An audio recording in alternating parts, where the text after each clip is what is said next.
Hey everyone, what's going on? Mark here from TST Industries back in the garage. And in this video, Bart will be guiding you through the installation process of our TST Industries Elite-1 Fender Eliminator with the low mount option for the all new Suzuki GSX-8S and 8R. Now it is important to note with our Elite-1 Fender Eliminator, we do offer 3 bracket options.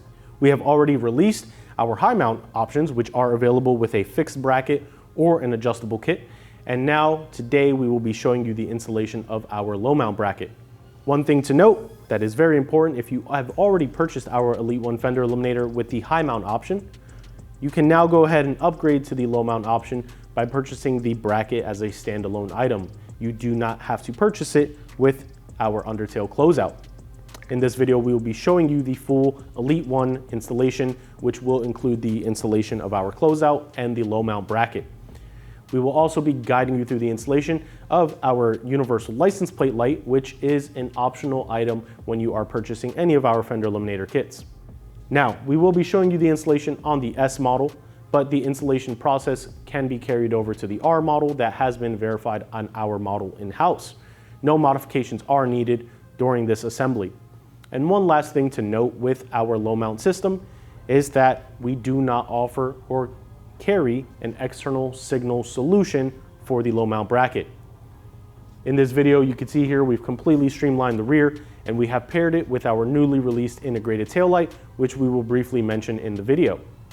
But please note, if you are going with our low mount system and you have not purchased our integrated taillight and do not intend to, you will need to find some sort of signal and brake solution for your application. Now, you will successfully be able to remove the OEM Fender on this bike, save yourself some weight, and completely streamline the rear of this model.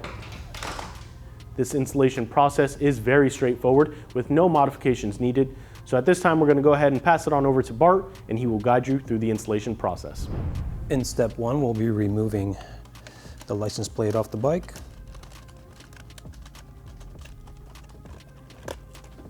Next, let's get the passenger seat off. And then grab a 5mm Allen key, undo the fastener that holds the driver's seat on. During the removal, I keep the screw inside its keeper here on the seat, makes it easy to reassemble. Now we have access here. We will need to disconnect all of the Fender lighting equipment that's in this boot here.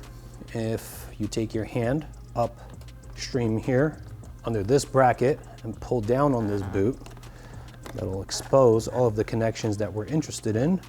Make our job a lot easier here. Now, there's not a lot of movement here towards the rear of the bike. We won't be able to expose too much of these connectors, but just enough to show you what I'm doing here. This is the main connector for the taillight. It's got 3 conductors in it. It does have a keyway, and when you press on the lock, that unlocks the connector and enables you to slip it off.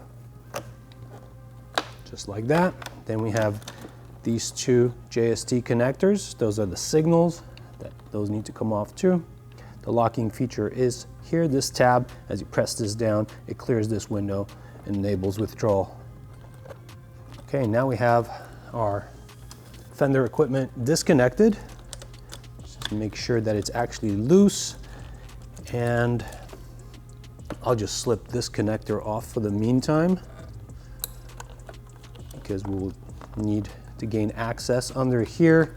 Technically, you could probably push this through and milk it out, but we'll still need access under here to reinstall the subsequent TST parts that go in place of the Fender. So there are 3 push fasteners here, here, and here.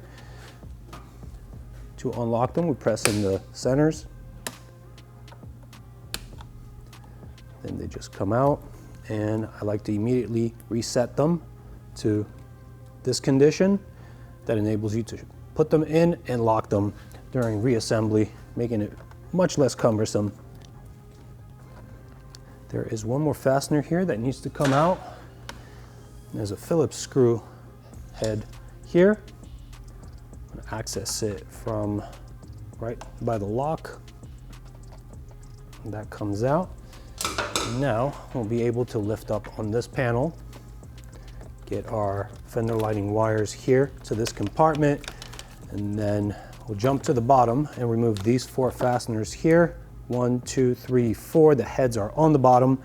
They require an 8mm socket, so I'll start loosening that now.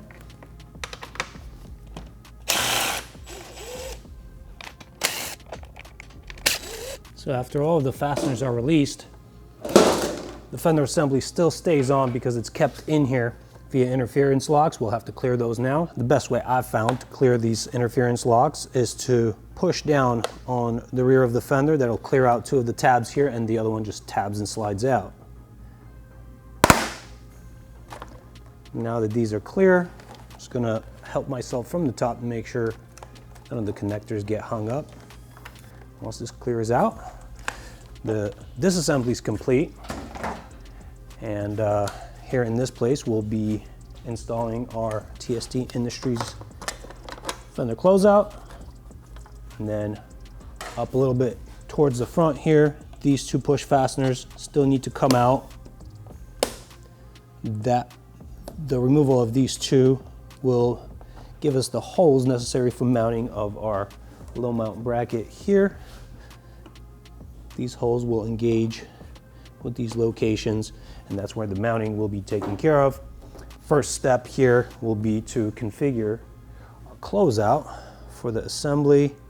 Closeout does come with these 2 push pins. These are for the low mount version so that we could block off the holes that are really meant for the rear mount version of the fender eliminator. So we'll just block those off, and then we will align all of the bosses with the receiving geometry here, making sure we have nice alignment everywhere, and we'll hop up top and start fastening it in. Our closeout kit comes with these stainless steel washers. There are 2 of them. They are for this location here. In that location, we'll be using the smaller self-threading screw. I'm going to engage this thread by hand and then use a Phillips screwdriver to start driving it in. Now these are Plastite thermoplastic specific self-threading screws. The first time you insert them and make a thread, they work the best. If you have to take this off many times, I mean, I've taken it off up to 10 times with no adverse effect. As long as you don't strain the thread, it's going to be perpetually good.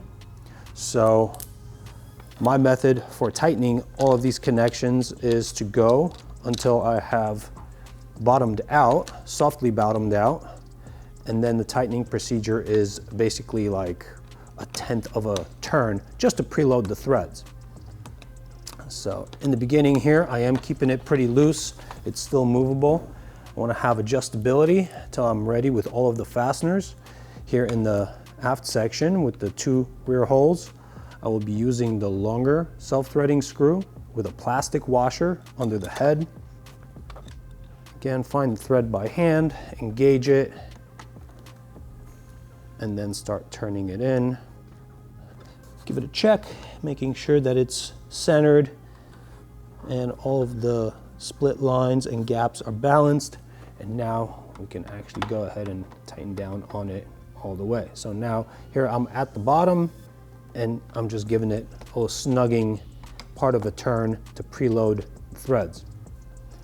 Preload means you turn in the threads against the material, and the springiness in the material puts more force against the threads, resulting in more friction, and then the vibration from riding will not remove those screws. All right, so that'll be it in this area. We can go ahead and replace the fasteners that came out of here. You may have noticed that we already replaced the end cap here on the bodywork with our integrated tail light. This was done in a different installation, but it doesn't really get in the way of the flow of this installation. But something will have to be done about our signaling devices and tail light. So we do have several different options for that. We do have our Quadrix lamps that have running light, brake light, and signaling in them. We do have some other signaling equipment that we sell. This is an integrated taillight. It has the signals in the capsule. May not be legal in all jurisdictions, so make sure you, if you're after this look, make sure you check your local laws and make sure you have what it takes to be legal. We'll just continue this with the taillight. If the taillight wasn't there, this cap component would be here in its place. But since I'm already here, I'm just going to connect my taillight. We do have a separate installation showing how to install the taillight. And also, if you're just in your research phase, you can also take a look at all our other Fender Eliminator videos where we show the installation of our rear mount, high mount versions of the Fender Eliminator. If you're after that kind of a part, we also have that available, so no worries there. If your installation includes mounting a license plate light, this will be the best time to get that routed and configured.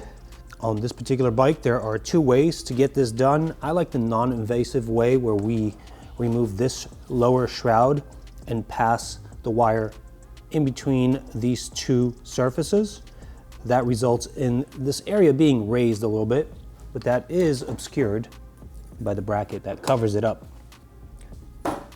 Another method is to drill a little hole here, a 3/16 inch hole, about 1.5 inches up from this split will be a perfect hole and location to pass the wire up from the bottom to the top without hitting any of the other components here.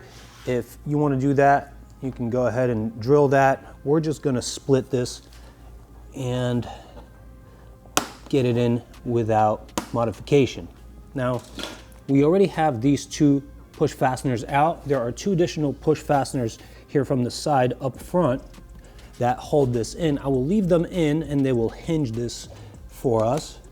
So once all of this pops out on the side, then we just push it down and it kind of just hinges like this. On the way back up, we'll just have to be mindful of getting all of the harness components out of the way so that we can re-engage all of the clips. All right, so here we have this tab that terminates right about here. So it follows like this and it stops right about here. So I think this is the best area to pass the wire through without bulking it up too much. That's how I will solve this. The wire on our TST Industries license plate light is a flat cable. So I will pass it through, planning to have it flat way in between, sandwich in between these two panels. I actually like it better through here in between these two guys. Once again, making sure it is flat. Now I am showing this installation along with the license plate bracket. This is a separate component that is sort of an a la carte setup. If you need a license plate light, you have to include that in your purchase. It doesn't come by default with any of our other equipment. So please be mindful during your shopping experience to include that if you need it. Now let's proceed to the reassembly with the wire already in place. This tab will need to go into its accepting window here. This we will manipulate to proper length a little bit later. And once we get this engaged, we still have to get the sides engaged. There are a series of locks along this split between the two panels on both sides here. So we need to get them up until they click. This is normal. This gap here is like that from the factory. It does have a little bit of protrusion, so not a big deal here. We're not changing the look.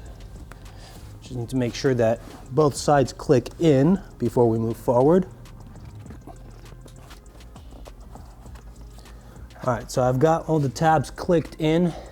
These panels are sometimes troublesome, and if your setup frustrates you and you can't get the clips to line back up, I would say back up. You can remove this entire lower panel by removing these push fasteners and then try the entire thing from the bottom up. That sometimes yields better results.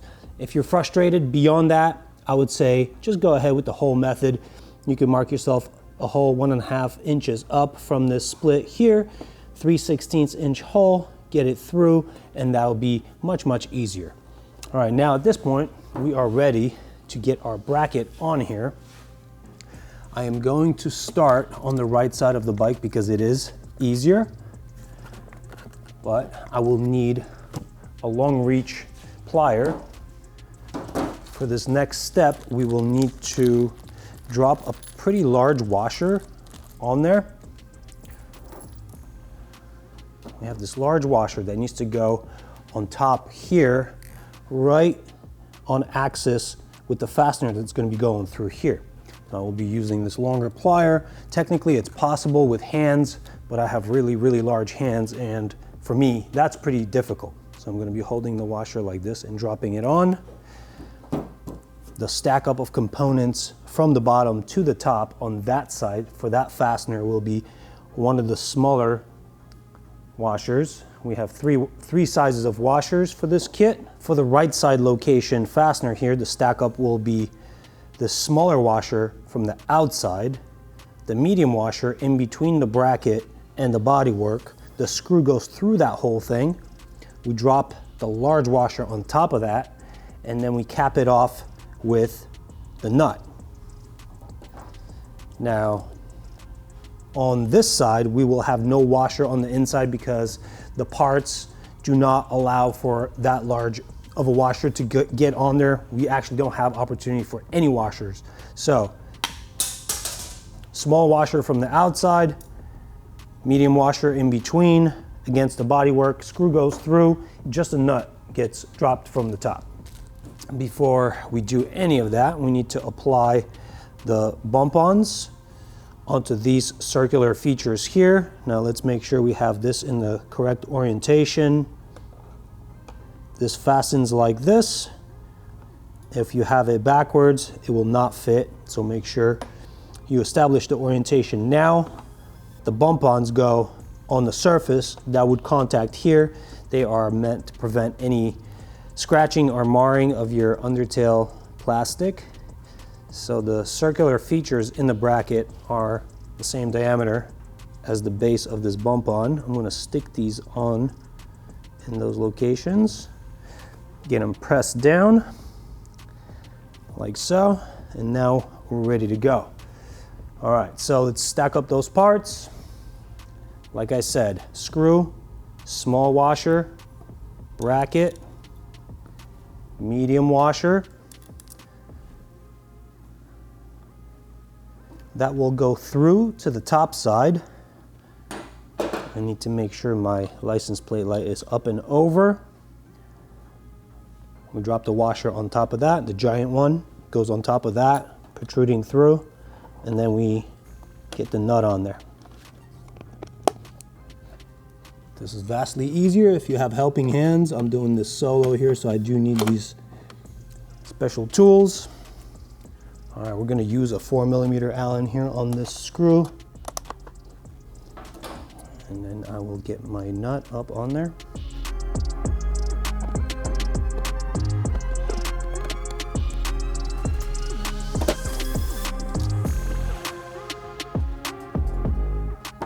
Switch to my ratchet tool, 4mm. Makes it a little easier for me.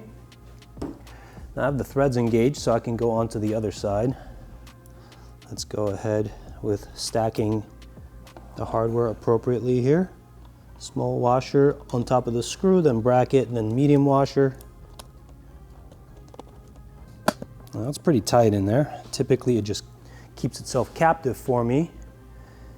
So I will get my nut in position, and then I'll get my threads engaged. Okay, now all the threads are engaged.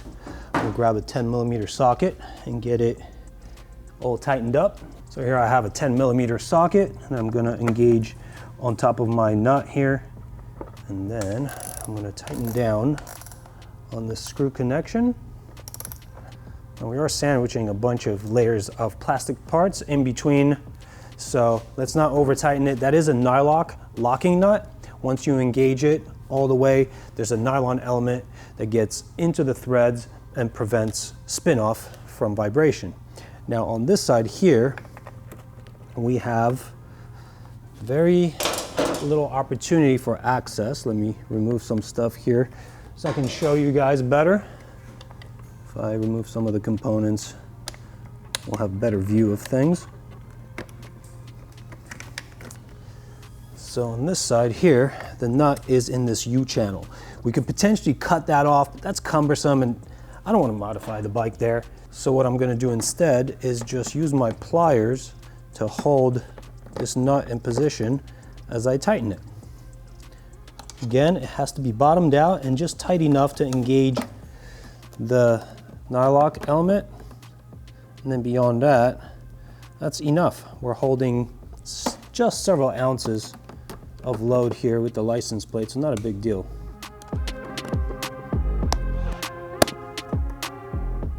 All right, I got it bottomed out and tight. The bracket is nice and tight against the other side. We do have this wire coming out from the license plate light. Just need to make sure at this point to have enough slack in that wire. You can still pull it if you're careful. I had to pull it back towards the outside a little bit to make enough slack there. Now I do have enough slack. I'm gonna wanna connect it to the running light circuit here in the main connector for the tail light. So we're gonna pass it up through here and get it up here in the aft compartment. I'm gonna take this boot down and expose our tail light connector. On TST wire colors, we have blue being the running light and black being ground. So if you have TST Industries tail lighting components, you will wire as follows: red into blue, black into black. If you have any other wiring that follows the OEM wire scheme, then red will connect into the gray and black will connect into the black wire with the white trace. When you're removing your fender, if you're using a different signaling or taillight option, you can just figure out which one of these exiting wires is in the position like I just mentioned, and you could connect accordingly. For us, we do have TST Industries signaling and taillight, so we will be connecting here. The license plate light comes with these posi tap connectors. We take off the larger diameter cap. It does have a split in it. We will pass that around the wire we will be connecting to, and then we thread on the rest of the connector. It does have a little piercing element here that pierces the wire insulation and makes the connection for us.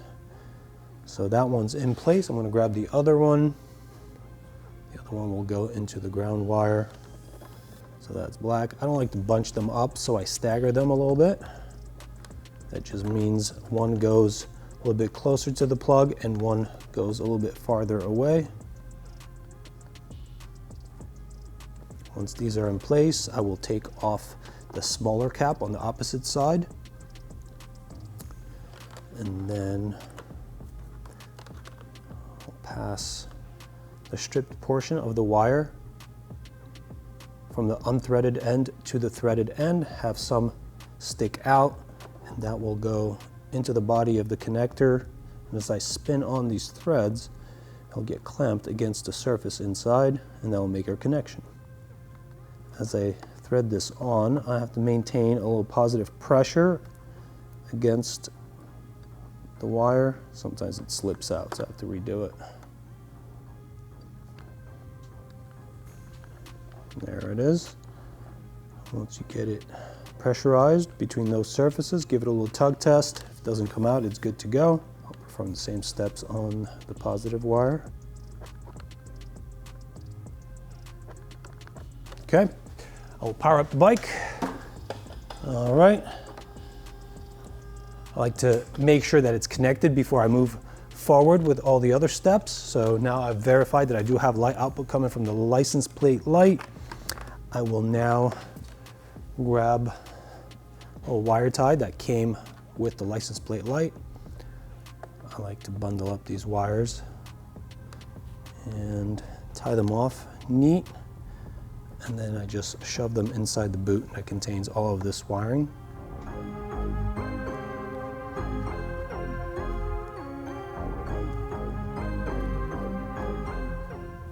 Everything is nice and neat and tucked out of the way. At this point, I will remount the seat, and then we will hop down to the bottom of the bike, attach the license plate, clamp the license plate light in between, and then we'll be done.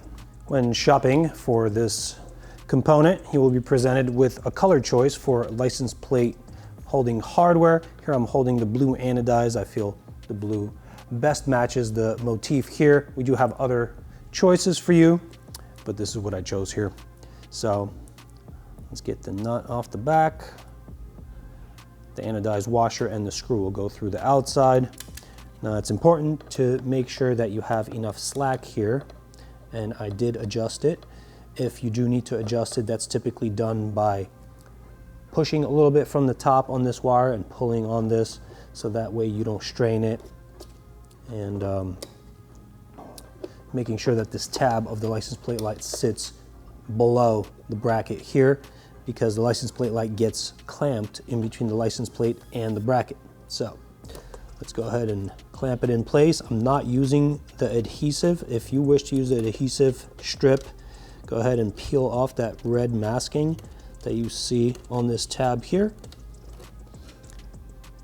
The fasteners here use a 3mm Allen, and the nut is an 8mm hex. So I will use a nice box wrench here, or actually open-ended will work better. I will take out the slop here without tightening it up all the way. Preserve just a little bit of adjustability.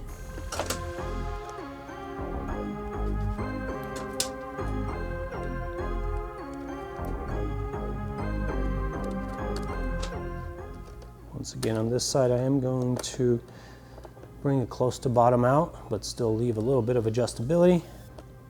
The license plate bracket does have slots. Some license plates themselves have slots for mounting, so now we were presented with the opportunity to center the bracket and make sure that it's hanging level. Here it can actually get off level, so what I'm going to do is just push it all the way up and then center it. Make sure that if I have slots in my license plate, they are all covered up. And now I'm going to go ahead and complete the tightening process.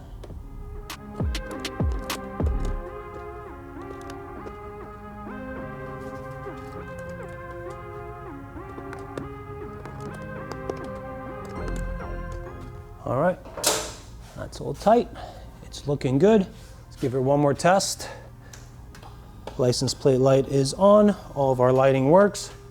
Now at this point, this installation is complete. And just like that, you have successfully removed your OEM fender from the rear of your GSX-8S or 8R and saved yourself 3 pounds. And as you can see, by successfully installing our low mount fender eliminator paired with our undertail closeout and our all new integrated tail light, you bring this bike some sophistication and elegance that you can only find here at TST Industries. If you liked this video and you found it helpful, please be sure to give us a thumbs up. If you are interested in this product, please be sure to hit the link in the description or visit our website, tstindustries.com. It is important to note that with the low mount system, we sell it as a pair with our undertail closeout or on its own. So if you already have our Elite-1 fender eliminator with a high mount system, you can go ahead and upgrade to the low mount bracket without having to purchase the undertail closeout again. Hit that subscribe button if you haven't already and turn that notification bell on to stay up to date with all the new and exciting videos we've got going on. And as always, please be sure to stop by our social media pages, Facebook, Instagram, and Twitter, all username TST Industries. I want to give a special thank you to Bart for guiding you through this installation process. It's always nice still seeing him on camera taking you through these installation processes. For now, this has been Mark and Bart in the TST Garage, and we will catch you next time. Ride safe.